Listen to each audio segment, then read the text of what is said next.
ঘৰত এনে সংকটে দেখা দিলে সতৰ্ক হওক, অন্যথা বিপদত পৰিব আপুনি। চাণক্য নীতি অনুসৰি মানি চলক এই সমূহ গুণ।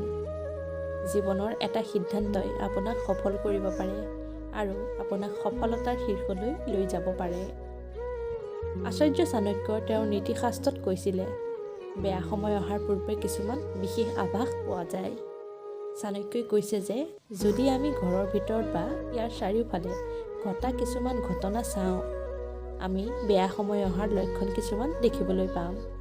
সেই লক্ষণৰ ভিতৰত অন্যতম হ'ল তুলসী গছ শুকাই যোৱা, দ্বিতীয়টো হ'ল ঘৰত ক্লেশ, বাৰে বাৰে গ্লাছ ভাঙি যোৱা, পূজা পাঠৰ অভাৱ আৰু জ্যেষ্ঠসকলক নিৰাশ কৰা।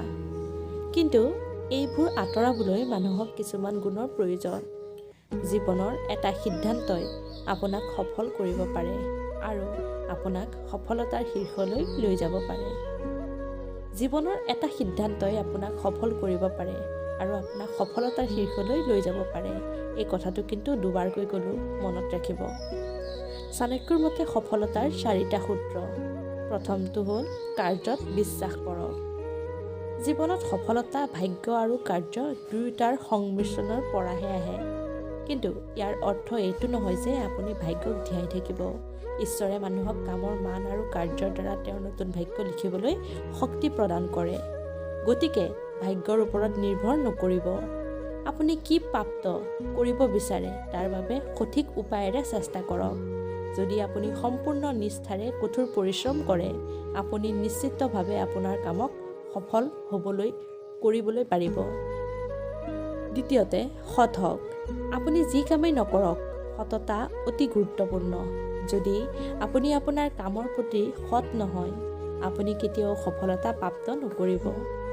যদি ব্যৱসায়ীজনে সততাৰে তেওঁৰ কাম নকৰে, তেন্তে তেওঁ কেতিয়াও কামৰ পৰা লাভান্বিত নহ'ব।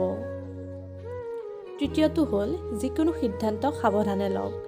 জীৱনৰ এটা সিদ্ধান্তই আপোনাক সফল কৰিব পাৰে আৰু আপোনাক সফলতাৰ শীৰ্ষলৈ লৈ যাব পাৰে। গতিকে যিকোনো সিদ্ধান্ত সাৱধানে লওক। সিদ্ধান্ত লোৱাৰ আগতে পৰিস্থিতিটো সঠিকভাৱে মূল্যাংকন কৰক। তাৰপিছত কিছুমান সিদ্ধান্ত লৈ যাওক।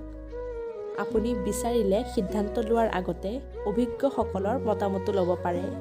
সেয়েহে কিছুমান কথা অভিজ্ঞসকলৰ লগত আলোচনা কৰা বিশেষ প্ৰয়োজন। চতুৰ্থতে, ধৰ্মৰ কাম কৰক। আচাৰ্যই বিশ্বাস কৰিছিল যে এজন ব্যক্তিয়ে জীৱনত ধৰ্ম কৰিব লাগিব। ধৰ্মই মানুহৰ বেয়া কামৰ প্ৰভাৱ আঁতৰ কৰে আৰু ভাগ্যৰ সমৰ্থন লাভ কৰে। যদি ভাগ্য কৰ্মৰ সৈতে একত্ৰিত নহয়, ব্যক্তিজন অতি সোনকালে সফল হয়। কৰ্মই ধৰ্ম, কথাষাৰ পাহৰি নাযাব।